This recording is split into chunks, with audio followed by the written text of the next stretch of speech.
Hello everybody and welcome to our video on managing the Sophos Central agent. In this video, we are going to discuss deploying and removing the Sophos Central agent in your environment.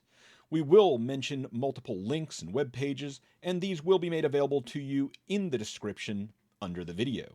So without further ado, let's go ahead and jump into it. So we're going to begin by talking about deploying the Sophos Central agent into your environment. This comes with a number of options. We can do manual deployments, scripted installations, we can take advantage of third-party tools, or we can use any of the various integrations that work with Sophos Central. So to begin, let's look at manual installations, and I'm going to jump into a Sophos Central admin dashboard for a tenant. Here in this tenant admin dashboard, I can go to Devices and select Installers.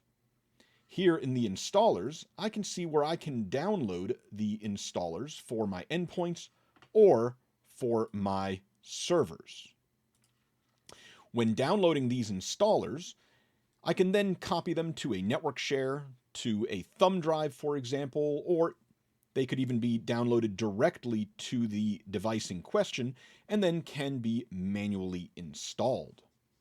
There is an option to choose components, and with the choose components options, depending on what I am licensed for, I may want to only deploy a certain module within Sophos Central. So in this example, I've removed ZTNA and device encryption, choosing to deploy only Intercept X Advanced with MDR. Now, this installer will install only for the tenant from which it is downloaded. And this installer can also be used with various switches to adjust the way that the installation occurs. You'll find that we have a page dedicated to the installer command line options, and we have them for both Windows and Mac. These will allow you to customize the installation of Sophos Central for that device.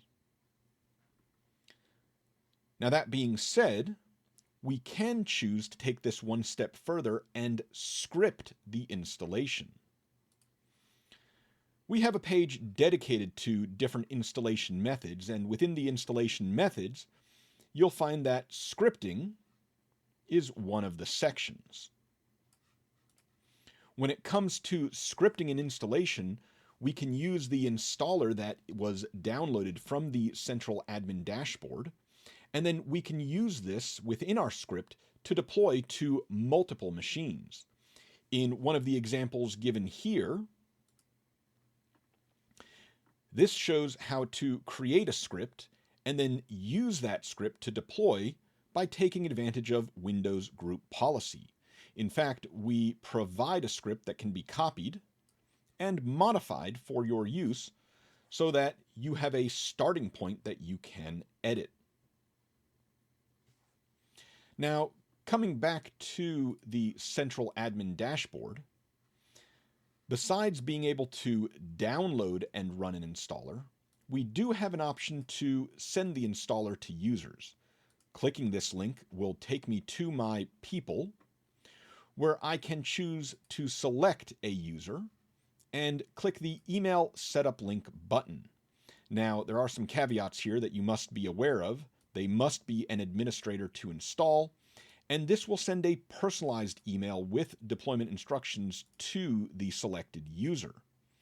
The one catch here is we need to make sure that the users do not share the email or the downloaded file with others, as this installation file will install under that user's account. So these are really intended solely for the recipient of the email. Now, this installer that we've been talking about, be it the emailed installer or the installer that's found here in the installers section in the central admin dashboard, ties this installation to this tenant. And while we can script much of this for the tenant, it doesn't allow you to script out a more complex installer to cross multiple tenants. If we wanted to do that, we would come to our Partner Central dashboard. And in the Partner Central dashboard, we have a deployment menu. And here you can see we have both our Windows and our Mac options available. For each one, we have an installer file. Now, this installer file by itself doesn't actually complete an installation of Sophos Central without additional information that's available in the associated CSV file. These CSV files contain important information to connect the installer to a specific tenant, thus allowing us, with some clever scripting, to create a script that may be able to detect which tenant we are deploying in and then customize the installation for that tenant. You'll find that there are instructions right below for how to use the CSV file with the Windows or Mac installer. This blank installer can, as we mentioned, be scripted then for multiple tenants or even a single tenant, or could also be used with the CSV file with third-party tools to deploy into various environments. Additionally, Sophos Central supports a number of integrations. As you can see from this slide, we connect with ConnectWise Automate, DatoRMM, Kaseya VSA, Enable in Central, Ninja RMM, and Synchro MSP. Additionally, we can work with Splunk apps, and there are a number of API tools available. This is all documented on our Sophos Integrations page. From the Sophos Integrations page, you'll find links to various news articles as well as an integrations submenu, which will take you to instructions for each of the different integrations. This will discuss what each integration is capable of and how to configure it. All right. Now that we've discussed how to deploy Sophos Central, what about removing Sophos Central? When removing Sophos Central, we have some similar options. It begins with removing the protection, which we'll talk about. You can do manual uninstallations, scripted uninstalls, and we'll mention really quick one page in case you have issues.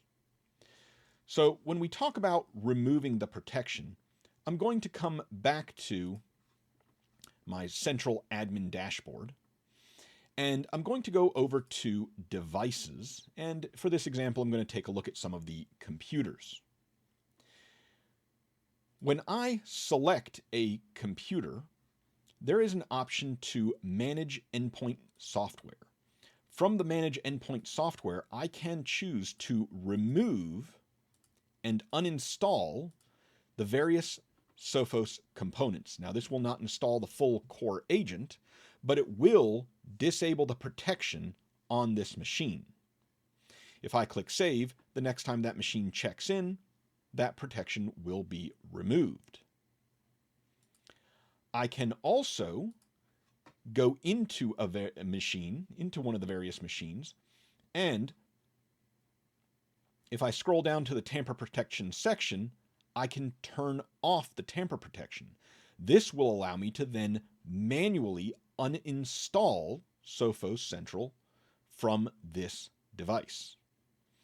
So once tamper protection is disabled, I can go into, for example, the add remove programs if it's a Windows machine, and I can choose to uninstall Sophos from that machine. Additionally, we do have a page dedicated to uninstalling Sophos through a script.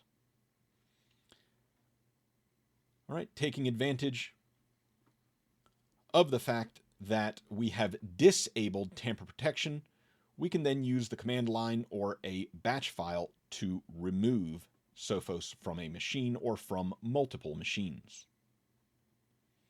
Now, if something were to happen and the machines are removed from Sophos Central before tamper protection has been disabled, it does make it more difficult to uninstall Sophos from the machine. To that end, we do provide a restore deleted devices and recover tamper protection passwords report. This report will, for 30 days after a machine has been deleted from Sophos Central, provide you the tamper protection password. You can then use this password to disable tamper protection on the machine that is no longer in Sophos Central. If it has been more than 30 days, then we do provide instructions on how to recover a tamper-protected system on our Sophos support site. With that, thank you all for taking the time with me today, and I hope this has been helpful.